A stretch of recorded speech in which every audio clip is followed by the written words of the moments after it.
ಇವತ್ತು ನಾನು ಗ್ರೀನ್ ಬೆಂಡಿ ಮಸಾಲ ಮಾಡೋದು ಹೇಗೆ ಅನ್ನೋದನ್ನು ತೋರಿಸ್ತಿದ್ದೀನಿ.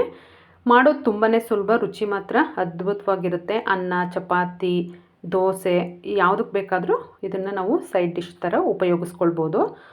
ಬನ್ನಿ ಮಾಡೋದು ಹೇಗೆ, ಏನೆಲ್ಲ ಇಂಗ್ರೀಡಿಯೆಂಟ್ಸ್ ಬೇಕು ಅಂತ ಅಂದ್ಬಿಟ್ಟು ನೋಡೋಣ. ನಮಸ್ತೆ, welcome back to my YouTube channel.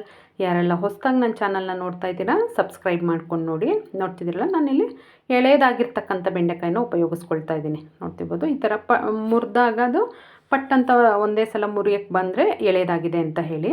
ಮುರಿಲಿಕ್ಕೆ ಅದು ಬರೋಲ್ಲ ಅಂತ ಅಂದರೆ ಸ್ವಲ್ಪ ಬಲ್ತಿರುತ್ತೆ, ಆ ಥರದವು ಬೇಗ ಮುರಿಯಲ್ಲ ತುದಿ. ನೋಡ್ತಿಲ್ಲ, ನಾನಿಲ್ಲಿ ಅರ್ಧ KG ಅಷ್ಟು ಬೆಂಡೆಕಾಯಿನ ತೊಗೊಂಡಿದ್ದೀನಿ. 3 ಜನಕ್ಕೆ ಇದು ಸಫಿಷಿಯೆಂಟಾಗಿ ಆಗುತ್ತೆ. ನೀವು ನಿಮ್ಮ ಮನೆಯಲ್ಲಿರ್ತಕ್ಕಂಥ ಜನಗಳ ಅನುಗುಣವಾಗಿ ನೀವು ವ್ಯತ್ಯಾಸ ಮಾಡ್ಕೋಬೋದು.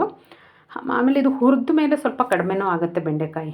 ನಾವು ಕಟ್ ಮಾಡಿದಾಗ ಎಷ್ಟು ಕ್ವಾಂಟಿಟಿ ಕಾಣ್ತಿರುತ್ತೆ ಅಷ್ಟೇ ಇರಲ್ಲ, ಹಾಗಾಗಿ ನೋಡಿಕೊಂಡು ತೊಗೊಳ್ಬೇಕಾಗತ್ತೆ.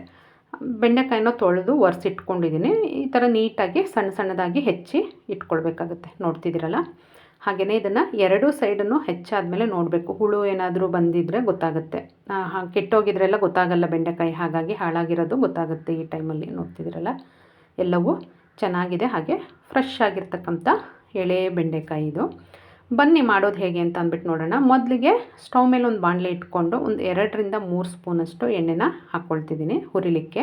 ಇಲ್ಲಿ ನೀವು ಎಣ್ಣೆ ಬದಲಿಗೆ ಮೊಸರನ್ನು ಹಾಕ್ಕೊಂಡು ಹುರಿತಾರೆ, ಹಾಗೆ ಹುಣಸೆ ಹಣ್ಣು ಹಾಕ್ಕೊಂಡು ಹುರಿದ್ರೆ ಆದಷ್ಟು ಬೇಗ ಬೆಂಡೆಕಾಯಲ್ಲಿರ್ತಕ್ಕಂಥ ಲೋಳೆ ಅಂಶ ಕಡಿಮೆ ಆಗುತ್ತೆ ಅಂತ ಹೇಳಿ ನಾನು ಎಣ್ಣೆ ಹಾಕ್ಕೊಂಡೆ. ಆದಷ್ಟು ಕಡಿಮೆ ಉರಿನಲ್ಲಿ ಇದನ್ನು ಫ್ರೈ ಮಾಡ್ಕೊಳ್ತೀನಿ. ನಿಮಗೆ ಬೇಕಂತಂದರೆ ನಾನು ಮೊಸರು ಹಾಕಿನೂ ಟ್ರೈ ಮಾಡಿದ್ದೀನಿ, ಅದು ಹಾಗೆ ಆಗುತ್ತೆ, ಆದಷ್ಟು ಬೇಗ ಹುರಿದಾಗುತ್ತೆ, ಎಣ್ಣೆ ಏನು ಬೇಕಾಗಲ್ಲ, ಲೋಳೆ ಅಂಶ ಕಡಿಮೆನೂ ಕೂಡ ಆಗುತ್ತೆ. ನೋಡ್ತಿದ್ದೀರಲ್ಲ, ಈ ಥರ ಆದಷ್ಟು ಕಡಿಮೆ ಉರಿನಲ್ಲಿ ಅದನ್ನು ಹುರ್ಕೊಳ್ಬೇಕು. ಅದು ಹುರಿತಾ ಇರುವಾಗಲೇ ಇದಕ್ಕೊಂದು ಮಸಾಲೆನ ರೆಡಿ ಮಾಡ್ಕೊಳ್ಳೋಣ. ಒಂದು ಮಿಕ್ಸಿ ಜಾರ್ನ ತಗೊಂಡು ಅದಕ್ಕೆ 1 ಹಿಡಿಯಷ್ಟು ಕೊತ್ತಂಬರಿ ಸೊಪ್ಪು, ಹಾಗೆಯೇ ಖಾರಕ್ಕೆ ಎಷ್ಟು ಬೇಕಷ್ಟು ಹಸಿಮೆಣಸಿನ್ಕಾಯಿ, ನಾನಿಲ್ಲಿ 5 ಹಸಿಮೆಣಸಿನ್ಕಾಯಿನ ತೊಗೊಂಡಿದ್ದೀನಿ. ಹಾಗೆಯೇ ಶುಂಠಿ ಮತ್ತು ಬೆಳ್ಳುಳ್ಳಿನೂ ಕೂಡ ಹಾಕ್ಕೊಳ್ತಾ ಇದ್ದೀನಿ. 1 ಸ್ಪೂನಷ್ಟು ಜೀರಿಗೆ ಪೌಡ್ರು, ನೋಡ್ತಿರ್ಬೋದು 1 ಸ್ಪೂನು ಜೀರಿಗೆ ಪೌಡ್ರನ್ನು ಕೂಡ ಹಾಕ್ಕೊಳ್ತಿದ್ದೀನಿ. ಹಸಿಮೆಣಸಿನಕಾಯಿ ಖಾರಕ್ಕೆ ಅನುಗುಣವಾಗಿ ನೀವು ಉಪಯೋಗಿಸ್ಕೊಳ್ಳಿ. ಹಾಗೆಯೇ ಆಮ್ಚೂರು ಪೌಡ್ರನ್ನು ಕೂಡ ಹಾಕ್ಕೊಳ್ತಿದ್ದೀನಿ 1 ಸ್ಪೂನು. 1/4 ಸ್ಪೂನಷ್ಟು ಅರಿಶಿನದ ಪುಡಿನೂ ಕೂಡ ಇಲ್ಲಿ ನಾನು ಸೇರಿಸ್ಕೊಳ್ತಾ ಇದ್ದೀನಿ. ಅವೆಲ್ಲವನ್ನು ಹಾಕ್ಕೊಂಡು ದಪ್ಪನಾಗಿ ರುಬ್ಕೊಬರಬೇಕು, ತುಂಬ ನುಣ್ಣಗೆ ಪೇಸ್ಟ್ ಮಾಡ್ಕೊಳ್ಳೋದು ಬೇಡ. ನೋಡ್ತಿದ್ದೀರಲ್ಲ, ಇದು ಹುರಿದು ಆಗಿದೆ. ಇದನ್ನು ಒಂದು ಬಾಣಲೆಗೆ ಎತ್ತಿಟ್ಕೊಂಡು ಮತ್ತೆ ಒಂದು ಕಡಾಯಿನ ಇಟ್ಕೊಂಡು ಅದಕ್ಕೆ 2 ರಿಂದ 3 ಸ್ಪೂನ್ ಎಣ್ಣೆನ ಹಾಕ್ಕೊಂಡು, ಎಣ್ಣೆ ಕಾದ ನಂತರ ಅದಕ್ಕೆ 1 ಸ್ಪೂನಷ್ಟು ಸಾಸಿವೆ, 1 ಸ್ಪೂನ್ ಜೀರಿಗೆ, ಹಾಗೆಯೇ ಒಣಮೆಣಸಿನ್ಕಾಯಿ, ಈರುಳ್ಳಿ, ಒಂದು ದಪ್ಪ ಸೈಜಿಂದ ಈರುಳ್ಳಿನ ನಾನು ಕಟ್ ಮಾಡಿ ಇಟ್ಕೊಂಡಿದ್ದೀನಿ. ಹಾಗೆ ಕರಿಬೇವು ಎಲೆಗಳನ್ನು ಕೂಡ ಹಾಕ್ಕೊಳ್ತಾ ಇದ್ದೀನಿ. ಎಲ್ಲವನ್ನು ಹಾಕ್ಕೊಂಡು ಒಗ್ಗರಣೆ ಒಟ್ಟಿಗೆ ನೀಟಾಗಿ ಮಿಕ್ಸ್ ಮಾಡ್ಕೊಳ್ಬೇಕಾಗತ್ತೆ. ಆದಷ್ಟು ಮೀಡಿಯಮ್ ಊರಿನಲ್ಲೇ ಫ್ರೈ ಮಾಡ್ಕೊಳ್ಳಿ. ಇದು ಒಂದು ಅರ್ಧ ಫ್ರೈ ಆಗೋವರೆಗೂ ನಾವು ಕೈ ಆಡ್ಕೊಳ್ಬೇಕು. ಅದಾದ ನಂತರ ನಾವು ಏನು ರುಬ್ಬಿಟ್ಕೊಂಡಿದ್ವಿ ಮಸಾಲೆ, ಆ ಮಸಾಲೆನ ನಾವು ಇಲ್ಲಿ ಸೇರಿಸ್ಕೊಳ್ಬೇಕಾಗತ್ತೆ. ನೋಡ್ತಿದ್ರಲ್ಲ, ಆದಷ್ಟು ಗಟ್ಟಿಯಾಗಿ ರುಬ್ಕೊಳ್ಳಿ, ತುಂಬ ನೀರೆಲ್ಲ ಹಾಕಕ್ಕೆ ಹೋಗಬೇಡಿ. ನೀರು ಹಾಕೋದೇ ಬೇಡ, ಕೊತ್ತಂಬರಿ ಸೊಪ್ಪು ತೊಳೆದು ಉಪಯೋಗಿಸೋದ್ರಿಂದ ಅದರಲ್ಲೂ ನೀರಿನಂಶ ಇರುತ್ತೆ, ಹಾಗೆ ಮೆಣಸಿನ್ಕಾಯಲ್ಲೂ ಇರುತ್ತೆ, ಹಾಗಾಗಿ ನೀರೇನು ಸೇರಿಸ್ಕೊಳ್ಳೋ ಅವಶ್ಯಕತೆ ಇಲ್ಲ. ಹಾಗೆಯೇ ಹಾಕ್ಕೊಂಡು ಹಸಿ ವಾಸನೆ ಹೋಗೋವರೆಗೂ ಇದನ್ನು ಕೂಡ ನಾವು ಫ್ರೈ ಮಾಡ್ಕೊಳ್ಬೇಕಾಗತ್ತೆ.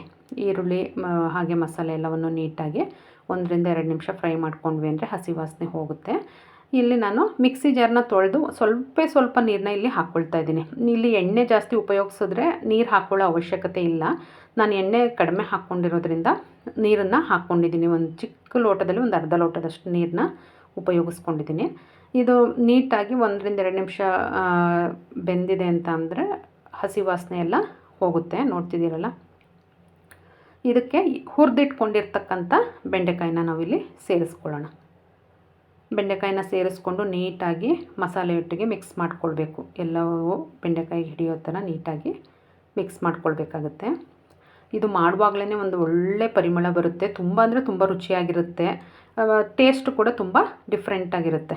ರುಚಿಗೆ ತಕ್ಕಷ್ಟು ಉಪ್ಪು, ಹಾಗೆಯೇ ಕೊತ್ತಂಬರಿ ಸೊಪ್ಪನ್ನು ಕೂಡ ಇಲ್ಲಿ ಹಾಕ್ಕೊಳ್ತಾ ಇದ್ದೀನಿ. ಎಲ್ಲವನ್ನು ಹಾಕ್ಕೊಂಡು ನೀಟಾಗಿ ಮಿಕ್ಸ್ ಮಾಡಿಕೊಂಡ್ರೆ ನಮಗೆ ಗ್ರೀನ್ ಬೆಂಡಿ ಮಸಾಲ ರೆಡಿನೇ ಆಗೋಗುತ್ತೆ.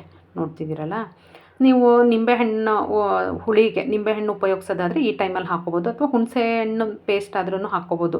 ಆಮ್ಚೂರು ಪೌಡ್ರು ನಾನು ರುಬ್ಲಿಕ್ಕೆ ಹಾಕ್ಕೊಂಡಿದ್ದೀನಿ, ಬೇಕಂದರೆ ಈ ಟೈಮಲ್ಲೂ ಕೂಡ ನೀವು ಹಾಕ್ಕೋಬೋದು. ರುಬ್ಬಕ್ಕೆ ಹಾಕ್ಕೊಂಡಿಲ್ಲ ಅನ್ನೋದಾದರೆ ಟೊಮೊಟೊ ಉಪಯೋಗಿಸಲ್ಲ.